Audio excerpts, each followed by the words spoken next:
let's start with growth. What do you think about how you've grown your business and what it has been for you? I love the question. I think for me, it starts with passion and like reconnecting with a former part of me when I was younger. It was always my passion to work closely with people. I'm in the relationship business. And you're really good at it, you know? I love connecting with individuals. I'm more of a one-on-one kind of person Yeah. than a big group type of thing. So I put myself in situations for personal growth all the time so that I can sharpen my skill set and grow. Part of the reason why I started working for myself as a solopreneur was I spent 15 years working in corporate America at American Express. I fell into it. I drove from University of Florida in my first car up to Manhattan, sold my car and rented my first apartment in Manhattan, Oh, and I wow. had to learn how to just get by. Yeah. So I got a job working at an investment bank. I always wanted to be a therapist, but I wasn't ready to go back Uh-huh. and That's commit to what you went that. to college for. I went to school. I was, as of like 12, 13 years old, was going to be a psychologist. Okay. But life took a different toll. My mom got sick right Hmm. after I graduated high school, and she ended up passing away within the first year of my corporate America experience in New York. Hmm. And that's when I figured out from that young age at 23 Yeah. that no matter what situation I would be put in, whether I put myself in it or life put me in it, Right. I was going to be a fighter and figure out a way to be happy and healthy. And for me, it was just getting a job and immersing myself in a culture. Yeah. Like I worked for a phenomenal investment bank on Park Avenue. That's where I started That's my amazing. career. It That's was not bad at it all. was such a blessing. I went on one interview and the company said, "You wanted to study psychology. Why are you here interviewing for this investment banking floater position?" I don't know if you know what a floater is. Do you? Yeah, I mean, I have an idea. Yeah. So they were like, "What's your skill set?" And I told them what my skill set was. They said, "Can you roll up your sleeves and figure shit out?" And Yeah. I was like, "Yes." Yeah. So I worked in every department at the company. I was like the little 22-year-old girl Yeah. that put on a suit, and I met with investment bankers and I met with bonds people and I met with hedge fund people, and I basically did recruiting and sourcing for this investment bank. I knew nothing about banking at the time, but Yeah. they said, "Can you figure this shit out?" And I said, "Yes." Yeah. And that's, I want to say it's quality of, you already see the entrepreneurship in there. Yeah. I see also a lot of the Jewishness in there too. Really? Yeah. Yeah. I mean, I would sit down with men Yeah. Hmm. that were, and women that were, in their 40s and 50s that were running departments. Hmm. And I would sit down and interview them just like this. So maybe I do have Yeah. Yeah. interviewing and Yeah. podcast. It's all about, and here's something that I think we should talk about. How can we ask high mileage questions to get to know people, to deepen relationships like this? And I think that has helped me be a better entrepreneur because fast forward from the investment bank, I Hmm. became a sales recruiter Yeah. in staffing, also in Manhattan. And then 2 years later, I got recruited to work for American Express in an That's entrepreneurial incredible. fashion. Every job, Roberto, that Hmm. I had at American Express was not filled by someone before me. So I you find created the that interesting. position. So I would get tapped. Right. People would come to me and be like, "Oh, that's the figure it out girl. Like, she Yeah. can figure it out. We don't really know what we need, but she knows how to work with people. She knows how to communicate. She knows how to get problems solved. Let's just And take how a many gamble on hours, her." right? How many hours were you working at the time Oh, every day? oh Was it my like a God. regular 8, 9 hours, or were you doing more? Back then it was the standard, like everyone came to work at 9, left at 5. I Yeah. would get there at 8:15, leave Hmm. at 6. Okay. I was always somewhat focused on balance. Yeah. Because I did That's love good. working out and I did love, eating well. And so that was always like a little bit of like my life. But it's funny when you reflect on things because And now you work more or less? now, today, Yeah. well, as an entrepreneur now, um, American Express taught me goal setting. That's Hmm. one of the reasons why I do love corporate America and I do love being a business person, because once you develop a skill set, if you're present when you're learning it, it's so sustainable. It's so replicatable. Right, you bring it into your core. It's in the core. Yeah. So now we're wrapping up Q4 of 2025, right? Yeah. I had set quarterly and biannual goals. So Yeah. going into June, I knew what I needed to do for Q3 and Q4. So it's not about the amount of hours that I work. It's about getting more efficient, Yeah. making my bottom line better, and also creating that lifestyle that makes me happy. And so when Yeah. you set those goals, are those goals in the number of sales? Is it the dollar amount? Is it the P&L? What's the main, like, because when I operate on my end, I do it based on the dollar amount that I want to reach. So whatever that number might be, I say, and I make them quarterly, of course, but I make them weekly. So like weekly, I want to get, I don't know, whatever dollar amount. That's the only thing I'm focused on, to get that. And thank God I have a great team that are able to deliver sometimes on the craziness that you've witnessed from me also. But I love that. I love that side of you, and that's the side that I relate to a lot. Because when you figure out what you love about business, you want more of it, right? And so being a problem solver, to answer your question, I've been in business now, a solopreneur at CBL Wellness, but people call me Coach Carrie, for 5 years. My business, I remember cooking for a friend who wanted to lose 80 pounds. He came over and I made him breakfast. And he's like, well, what's your goal? Like year one? And I said, if I could make X year one, that would be amazing. And I hit that goal. And then I started forecasting, what do I want for year 2, 3, 4? Every year I've hit my goal financially. At year 5, I decided, and it's weird how getting older kind of does serve you, by the way. Yeah. Now I'm 50, and year 1 through 5 was all about revenue, but more than revenue, the amount of people that I could positively impact. Because I've been through a lot in my life, and I feel like there are gaps in depthness, in vulnerability, in getting to the core of like helping people really be their happiest and their healthiest. And it doesn't always come down to hitting a goal. Right. And I think at turning 50 and being in Israel when the war hit, and there are so many things that happen over the past 6 months where I'm like, you know what?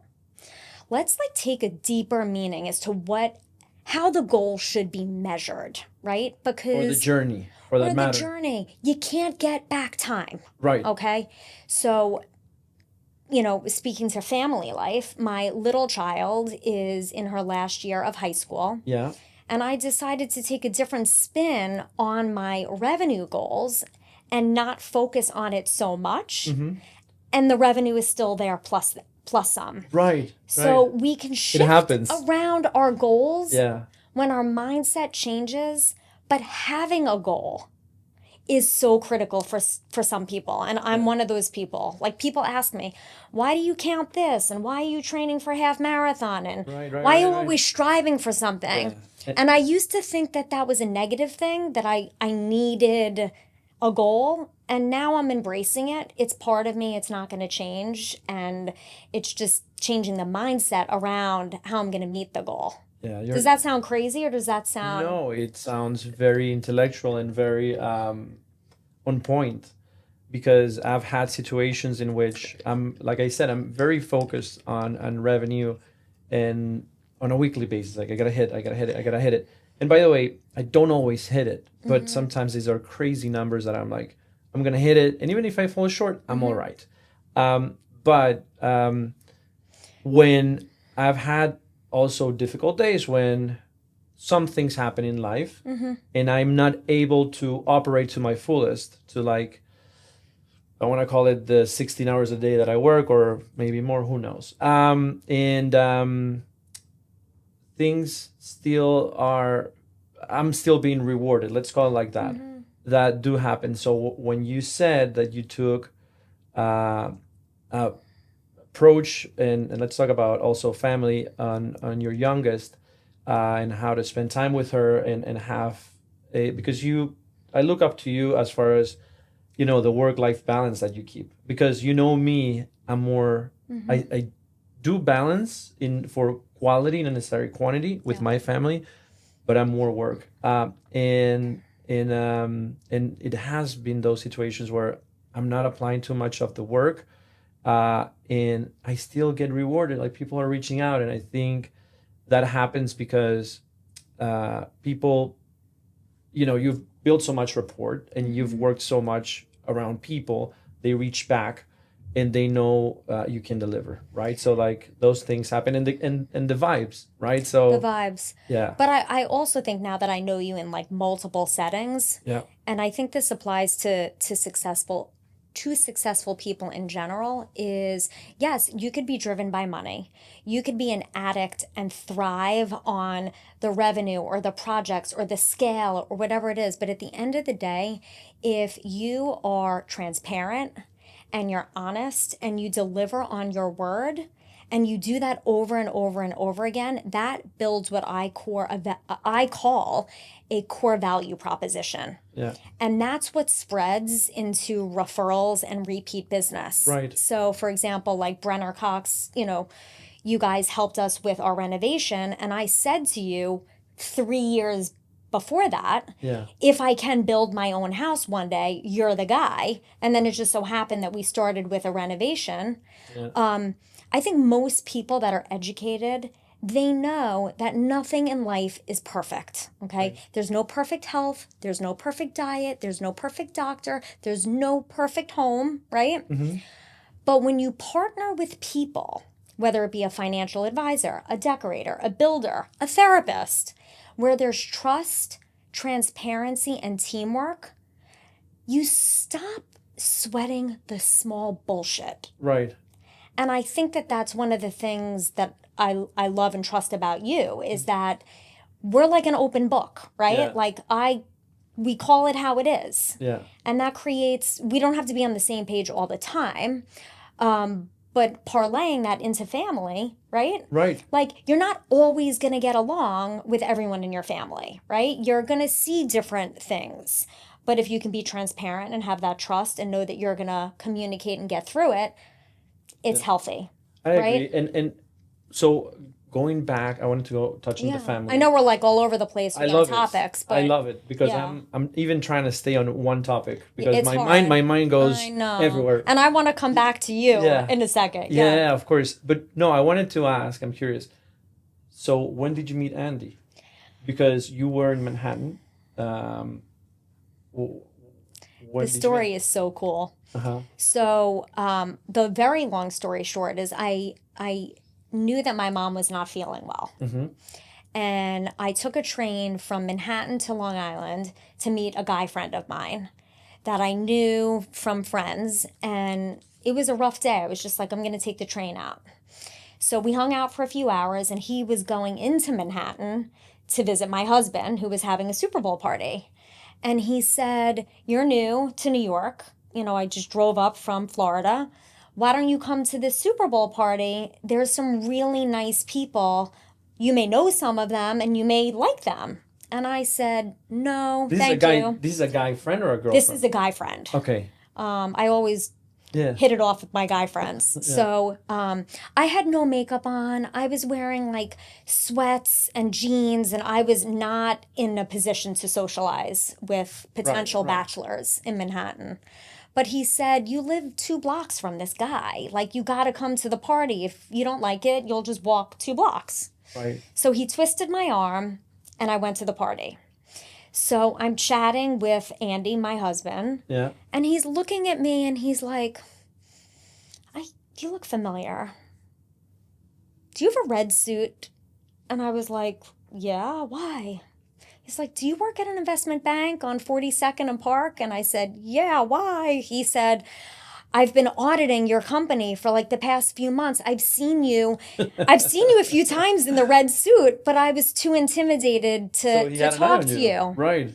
And so I didn't know that that was being hit on. Like, I just thought he was, What in the being conversation friendly. per se, or like he had an eye on you, like he He knew saw what me you in the were wearing, cafeteria, right? and I kept the red suit because it's like a funny thing. Sometimes You I'll still show have it to it, you. I have it. yeah. I love that. It's not attractive now in today's fashion, but I met him Hmm. at his Super Bowl party. He had seen me several months before, and lo and behold, three or four of his dear, dear, dear friends from college grew up in my neighborhood on Long Island in New York, and like I was friends with his stepsisters. Like we Oh had wow, connections and a people. million connections, and we started being friends.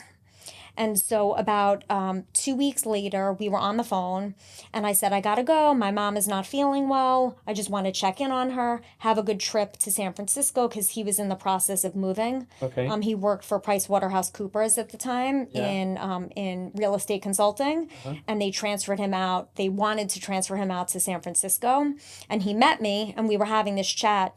Do I stay? Do I go? And I said, you're young. If you want to try living in San Francisco, you got to go. Have a great time. So Right. he went on his trip.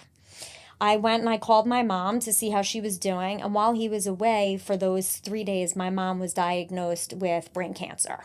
Okay. And that night, when he got back, I said, I've only met you once. Have a safe trip. Call me when you get back. Right. He called me the night he got back and he said, I remember you said your mom had a headache. How is she doing? I mean, who remembers that, right? But Right. he did. And I said, I don't even know you well, and I really don't want to burden you with this, but she has a grapefruit size tumor in the front left lobe of her brain, and in 2 weeks she's having it taken out. Like, Wow. so Yeah. But you he never felt, left my side, by the way, after that. yeah. I think that, He's a good guy. yeah, he's an amazing guy. Yeah. Yeah, and he probably loved you from the moment he saw you, but you also entrusted him with telling him something that you probably, of course, felt maybe a stranger was good to share something. I don't know how many people you've shared that with because it's such a hard news to get and to face. Um, but I can see from your story how the fairy tale had been developing with Andy, you know? It's truly amazing. So he ended up going on that trip to California, coming back. We were friends at that point, and I told him about my family situation, and we had like a few meals together as friends, and then we were like, "Is this is this a friend thing? Like, what is this?" He had decided to move to San Francisco, Hmm. and we took a risk to start dating for like the month before he went to San Francisco. And that led to a 2 year long distance Oh relationship. wow, Yeah. I didn't know that. Yeah, it's really a beautiful story, to be honest. It's like a true partnership. Yeah. 8 months into him living in San Francisco, my mom passed away, and he met my whole family at the funeral for the Okay. first time. And the relationship definitely accelerated at that point. Like when you go Right. through that, it was Yeah, pretty it becomes amazing. closer. Yeah, Yeah, and I'm sure how he reacted and everything, super. and So meeting that's him. how that started. And That's now we've been I together. was gonna ask. We've been together, I think, 30 years, but our Oh wow, wedding anniversary is November 23rd, so it's coming up. 2002. Yeah, I think we're on our 23 years of marriage. It's all right when the wife doesn't remember exactly, but it's not good if the husband doesn't know. So Yeah. I have it engraved inside of my ring. How many years have you guys been Okay, married? now you're putting me. Okay. No, I've been. It's gonna be 15 years this year. Wow. Yeah, yeah. So So I'm a lucky woman. I'm a lucky woman. You're a lucky man I am. because Natalie's amazing. Yeah, Yeah. yeah. And for us, we met in college, at a nightclub, dancing. I'm a good dancer. I'm joking. No, but Well, I will see it coming up soon. you've seen it in Have like I? different. I don't remember. So you're clear. Yeah, yeah, yeah. So that's that. I think that's really good on family and like I think going back to the solopreneurship, which I love that word, in how that foundation leads to the growth, leads to the different challenges that have happened. So kind of I want to get into with now not only me but everyone getting to know you and your background. How do you see now your ambition, your growth, um, and your challenges on a daily basis? Because even though you're the person that I know that has probably the best work-life balance, you still, in order to achieve that work-life balance, you have to have challenges in front of you. You put them yourself, right? The different goals. And so they can never be goals that are too low, because otherwise what's the point? Just stay home and just chill. They have to have some ambition to it. So like for your business now, what do you see as the next big goal? Let's put it like that. Doesn't have to be revenue necessarily. It could be like, is it the number of clients, the market share you want to get to? Is it the quality of the people? Maybe just having only less amount of clients and have more quality with them. What's next? It's a great question.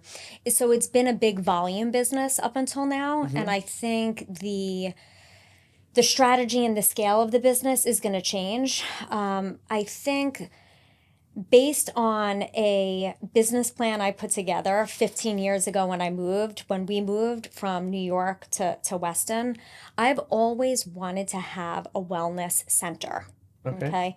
With me being the face of the brand and me being the quarterback, the cheerleader, like whatever you kind of think of it. So I'm the owner of the business. So maybe it's not a solopreneurship, it becomes an entrepreneurship. Right. And it includes providers and partners that I trust, find value with, treat like family, and where we have similar missions and goals. Okay, so it becomes more of you hire me for 3 months or 6 months to lose weight. That might have been like the previous. Right. Now it's you hire me to improve your lifestyle, and think about lifestyle like a pizza. Okay. And by the way, I do eat pizza as a nutrition coach. Okay. Everything falls into a category. We want to eat more of, some of, or less of everything. Right. Right. Like we can't have too many Coffees. espressos because Right. then we tend to go crazy. But for me, when I talk about lifestyle, there's 12 pieces of the pie. And oftentimes people hire me for weight loss, or they hire me for body composition, or they hire me to get their kids ready for college, or they hire me because they're going on a weight loss injection medication and they want to do it right. Like I don't have a niche, because given my background and now like 34 years with body composition challenges myself, like people look at me and they think, oh, she's always the same. That is not the case. Okay. It's not. No. I fluctuate. I have stressful moments. I go through peaks and valleys. Like I'm a human like everybody else. I just keep on practicing these skills until they get easier and easier and easier. Right. So my vision for like 2026 is to hire people that just aren't satisfied with where they're at, and we partner together to take that circle of life, that pie, that pizza pie with all the 12 slivers, and we figure out how to goal set. So take all the experience I had in corporate America and being a solopreneur to figure out where do we want to focus on in quarters and per 6 month to drive that forward, right? So one of the slivers of the pie could be their home. Right. One of the slivers of their pie could be their spirituality, where they might have, and may have had a tragedy in their life and lost faith in God, like me. Right. I lost faith in God for like 20 years. And that's a shame. That's a shame that I gave up, because had I had that spirituality, maybe I would have been the thriving entrepreneur that I want to be many, many years ago, right? But life is full of shit. Yeah. And it's how we deal with the shit. So my vision is to work with people like you. Like you you've got a full pie, right? Yeah. But maybe A large one. maybe you don't like your nutrition habits. So maybe you'd start with me on that, and maybe it would spill over into being a better leader. And do I have every skill set necessary for all of that?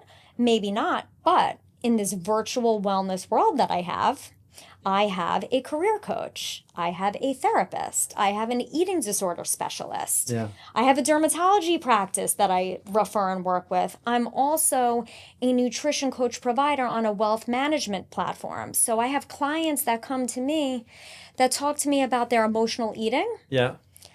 And I'm like, so what's going on? Why are you stress eating? And you know what comes up? What? My house is on the market and I Right. don't like my realtor. Right. Or I had plastic surgery and it was a horrible job and I need a new doctor. And then I become that person that helps find them the solution that they need. It's not only weight loss, it's a comprehensive It's the full pie. lifestyle. It's the whole shebang. Yeah. Yeah. How are your It's lifestyle. relationships? How's your joy in your life? Like, you may work hard and play hard, but something might be missing. What is that for you? For me, it's nutrition. Come on. Because you intermittent fast No. and don't eat until 1 o'clock, and then Yeah. you go out entertaining at night, Yeah. and you don't have time to work out. But that's a really good start. So building, like you Yeah. and I feel like, okay, I'm a health coach. I help people build their mind, their body, their soul, their physique. Yeah. I want people to have great labs and great urine analysis when they get things tested. But I'm building a long life for people, or I'm inspiring and empowering people to do that. I feel like you do the same thing here at Brenner Cox. I do. Right? So I think there's a lot of synergy in how we relate to our clients, right? So Yes. when I met you, Yeah. we spent like months figuring out, what does my reno want to look like? What's the value proposition for the reno? Right. Right? And I Right. think that partnership on it made the journey like amazing. So when you are looking for clients, similar to how I don't say yes to every client, by the way. Correct. Do you? I don't. And why is that? Because I think that I want to be able to have my client be satisfied with what I can provide to them. So there are clients that want something I can't provide, and that may be results in a shorter period of time, which for the quality that I'm providing, it's not possible. That doesn't mean that we work necessarily slow, but I'm very selective on my clients. So, and I'm also a quality type. When I look for clients, I'm not quantity. So I don't deal with hundreds of people.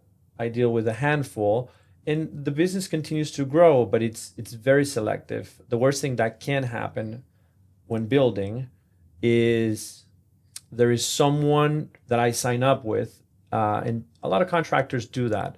They just do it because they can get a deposit and they'll float the money and they'll just, and then lawsuits come in. Then because they're not delivering, because they never planned. They never. So what you were saying about your business and my business, how they kind of interchange in how they operate is on the foundation. So like what you do with what you were saying about guiding a client of yours in their lifestyle, in their nutrition, in their why, it's the planning, right? It's the building the house. It's the foundation, right? Mm-hmm. It's the walls, the windows, everything in it. So at the end of the day, the right core, the right structure is what can continue on living. Mm-hmm. For me, it's a house that hopefully it'll last 100 years or more.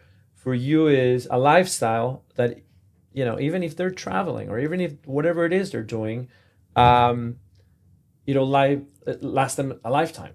So I think that's where your business and my business but also trade-offs, right? Yeah. Because you could be building a home and you got to get to know your client, right? So some clients may find a ton of value in having, you know, a standalone building on their property that's a gym, right? Yeah. Other people may want to physically go to a gym and not use that at home. So it's kind of getting down to the core values of each family or each person that you're building a home for, Yeah. and helping them tailor and create their dream. I agree. And the best way to get to that is like what you said, the planning, the budgeting, the conversations about trade-offs, you know, because you could get a front door that's $100,000, or you can get a front door that's 25 grand, or you can get a door that's 7,000. Right. And each person wants to spend their money differently. Yeah. So by you being you guys, like this full service consultative development building firm, like you're really able to dial in on what's important to each individual person up front so that the rest of the process goes well. 100%. And that's one of the things that I really loved about working with Brenner Cox and why I would hire you guys again. Not that this is about that, but No. it's really about getting down to what's the why, what are the needs. Because just because you have money doesn't mean you want to spend it on everything. Right. Right. And for you, the everything that's nutrition is life. At the end of the day, material stuff,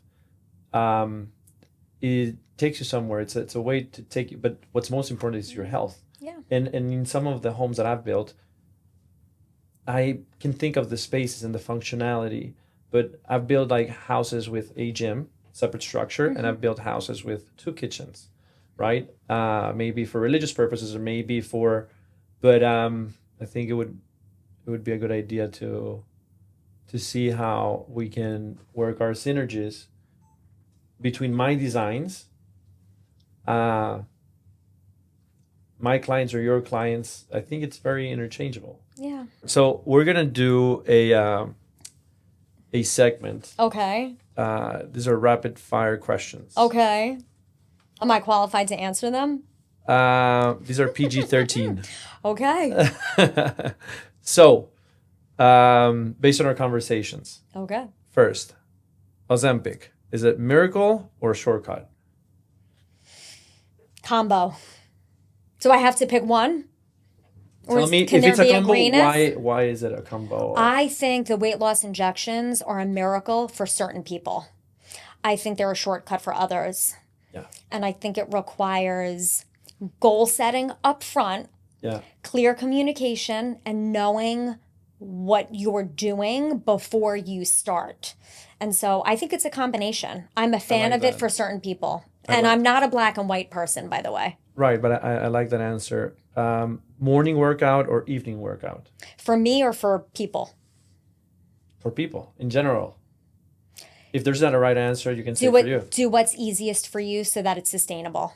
There should be no rules with that. Okay, sugar or alcohol? Which one's harder to quit?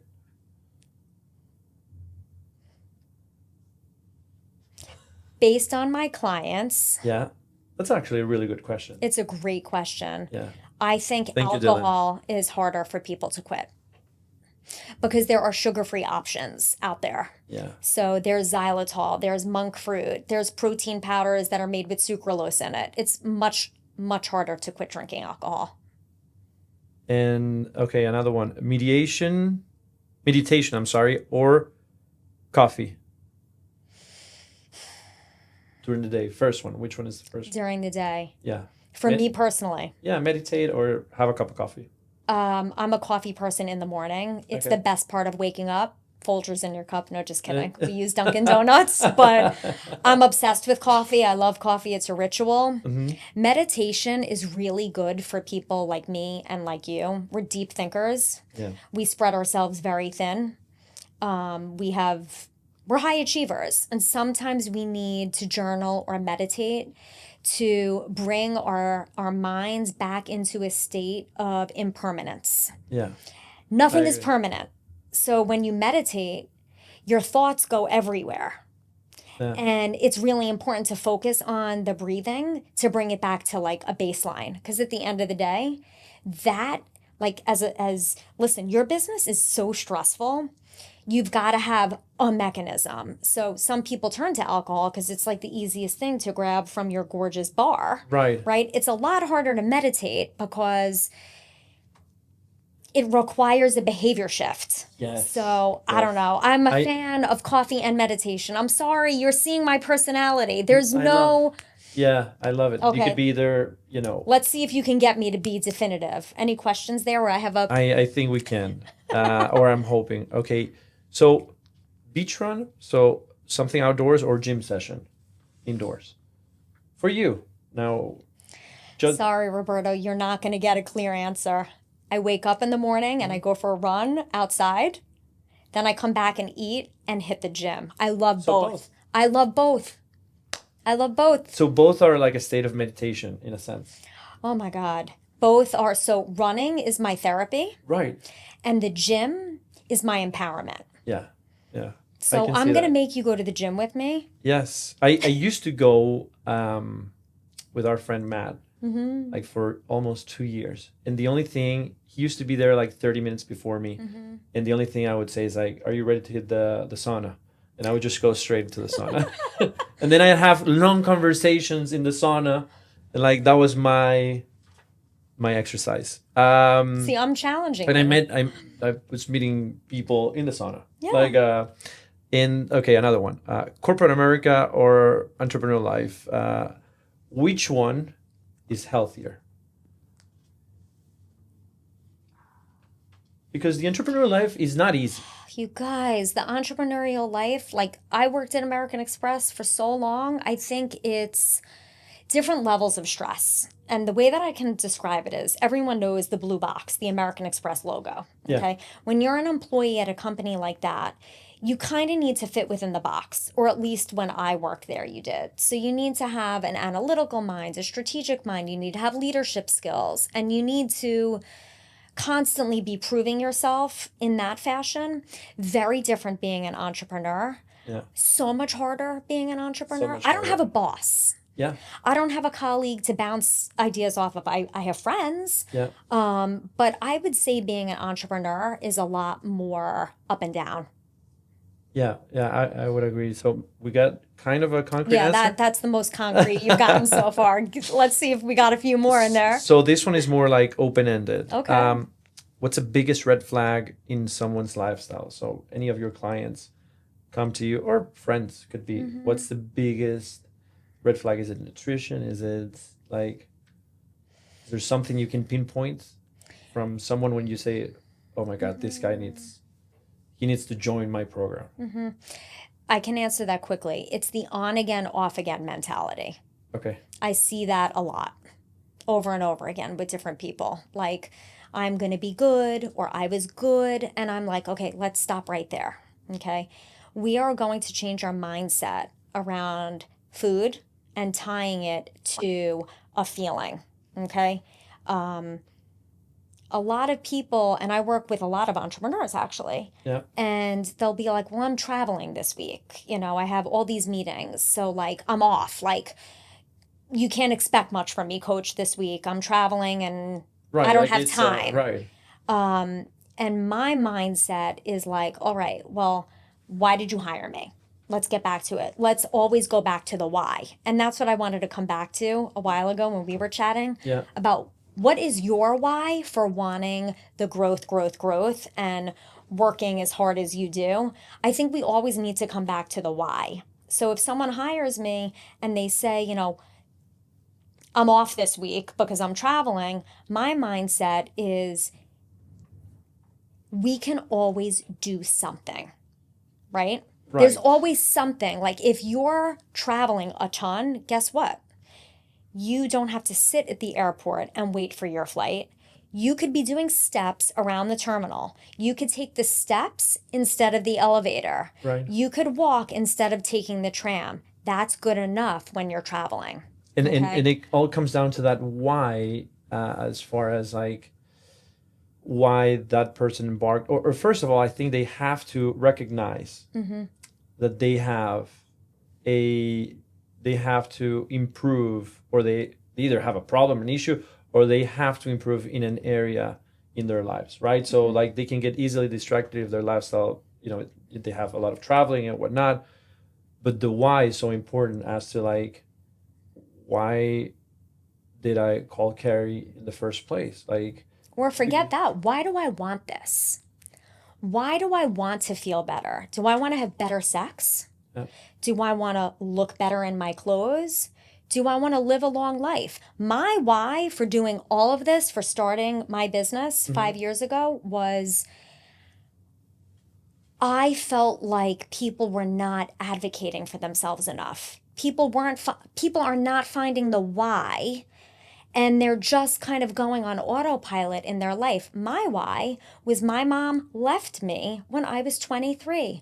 I've raised two amazing daughters without having a mother as a role model. And I want to empower men and women to not wait for a doctor, a physician, a financial advisor, a builder to tell them how to conduct their lifestyle. right. I want to empower people to do the digging and to push themselves, because growth, if it's easy, it's probably not going to get you where you Right. want to go. It's not growth. Life is not meant to be easy. And so we can always do something. I love that. Okay, next question. I don't know how many questions we have. I think we have 10 in total. We have 3 more. Okay. One thing you'll never eat again. I love food. I love food. What will I never eat again? Nothing. Honestly, I don't really know. Today I tried chia. You know what chia is? Chia seeds, yes. Oh my God, horrible. Well, were they like gelatinous in like my a God, yogurt like- or something? I thought I thought it was like in the Fear Factor show. Like I was eating a tarantula or something. Oh, I'll make it good for you. You'll Okay. maybe try it again. I do love food. Nothing's really off limits except if it's like a crazy weird meat. It was someone from work that gave it to me. Not in this room, but yeah. So okay, another question. One vice that you'll never give up. Vice meaning like negative, like It habitual doesn't have to thing. be negative, but it's like something that when you do it brings you to a comfort area. Mm-hmm. But that comfort area might not help you in your plan to grow, kind of thing. Like Got something it. that whenever you do it, you're like, I could have been doing something else while I was doing that. I always go back to it. Maybe watching a Netflix series, so or like, those. Is there something in there? So or- it's very personal, but like I will share because I'm comfortable with it. I think that emotional eating. So when I think of emotional eating, I think of either like a surplus of food or having no appetite because I'm stressed, I'm busy, what have you. And I recently noticed on this trip to Israel that when the missiles started coming into Tel Aviv and we were going in and out of the bomb shelters and I wasn't really sure about anything, part of me went into fight or flight mode, like I don't know when my next meal is gonna be type of thing. Right. And so for me, I went into like survival mode. And my thing is back to when my mom was sick and dying, when I was sad, lonely, angry, mad, I would eat. I would eat when I wasn't hungry. I would eat when I was sad. I remember walking around Manhattan with like little bags of candy Yeah. and just eating. I had no one to talk to, so I would just eat. And so for me, the one thing that it's not a vice, Right. but it's something I'm very aware of, that food is fuel, okay? Food is comfort, food is joy, but it is not a coping mechanism that I find to serve me in that way. And so when shit hits the fan, my reaction is, am I going to be okay? How am I going to survive this? Right. So I find that I'm very aware of that. It was never turned into like an eating disorder or binging, but Right. when people are stressed, happy, sad, food is one of the things that they go to. Other people buy cars, other people, whatever, sex, gadgets. drugs, alcohol. It's just, Exactly. but Exactly. So mine happens to be, finding a way to feel comfort with food. And but I I love think that answer. I love it's it's so honest. relatable. It's so honest. Um, that when you said that coping mechanism, so true. Like food is such a big part, and I do the same thing sometimes when I'm anxious. I have some M&Ms that I eat. And Mm-hmm. they laugh because that's true. They see me here. Um, but I love that answer. So honest. Okay, last question on the rapid fire. Okay. Is there a cheat day that is planned, sporadic, or no excuses? Oh, I don't believe in cheat days anymore because I've been doing this so many years. Mm-hmm. I believe in eating freely and eating intuitively and conscious eating based on the goal. So I've identified I love hamburgers. I love them with like smothered onions and I love pizza. I love bagels. Like, I don't believe in cheat days because I think that we should have the things that we love in our life in an ongoing basis. Yeah. So I was gonna say, I think we're running a little bit out of time here. Okay. You've been amazing, as usual. Thank you. For my viewers, Mm-hmm. where can they reach out to you? Instagram, website. Instagram. So my Instagram handle, Uh-huh. that's what it's Yeah, called, yeah, right? My yeah. handle is Coach Carrie Best, Uh-huh. BEST. That's my maiden name, Best. My website is coachcarriebest.com. And on Facebook, I'm Carrie Best Larry, is really where I post most on Facebook, but I'm also Coach Carrie Best, but I don't really use that one. It's too many things to manage. Love it, love it. That's amazing. Thank Yes. you, Carrie. Thank you, Thank you so Roberto. Thank much. you. We could probably Okay, talk we for have to another do few a part hours. two.